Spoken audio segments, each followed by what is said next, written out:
네, 지금부터는 김정남 살해 사건의 수사 속보 전해드리겠습니다. 말레이시아 경찰이 북한 신분증을 가진 남성 용의자를 체포했습니다. 북한 용의자가 체포된 건 처음이죠. 사건의 실체와 배후를 수사하는데도 속도가 붙을 전망입니다. 말레이시아 현지에 나가 있는 취재기자 연결합니다. 유선희 기자, 체포된 남성은 북한 국적으로 확인이 됐습니까? 체포 당시의 용의자는 1970년생 이정철이라고 적힌 말레이시아의 외국인 노동자 신분증을 갖고 있었습니다. 이 신분증에 국적이 북한으로 돼 있었기 때문에 북한 국적자일 가능성이 높습니다. 경찰은 이 씨를 자택인 아파트에서 체포를 했는데요. 이 씨의 이웃들도 북한 사람이라고 말하고 있기 때문에 북한 국적자인 것은 거의 확실해 보입니다. 네, 먼저 체포된 여성 용의자들은 장난인 줄 알았다, 김정남인 줄 몰랐다 이렇게 진술했는데요. 이정철은 어떤 말을 하고 있습니까?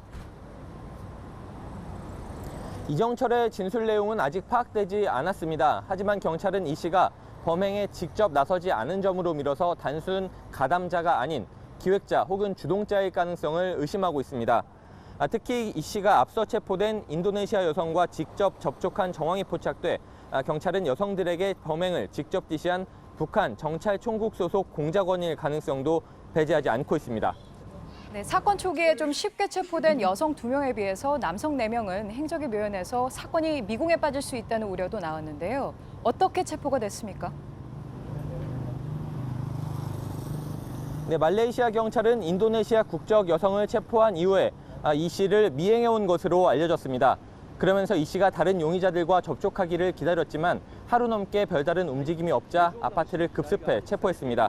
경찰은 또 이 씨 외에 아직 도주 중인 남성 용의자 3명의 CCTV 영상도 확보해 추적 중입니다. 네, 김정남의 피살 당시 모습도 오늘 현지 언론에 공개가 됐죠. 화질이 아주 좋지는 않지만 충분히 김정남이라는 것을 알아볼 수 있을 정도의 사진이 공개가 됐습니다. 청색 상의에 청바지 차림으로 1인용 안락의자에 축 늘어진 상태인데요. 현지 전문가들은 사진 속의 모습으로 볼 때 북한 측이 주장하는 심장마비보다 독극물에 의한 사망일 가능성이 높은 것으로 분석하고 있습니다. 북한 신분증과 독극물 살해, 이런 정황들이 북한 개입설에 점점 힘을 싣고 있는데요.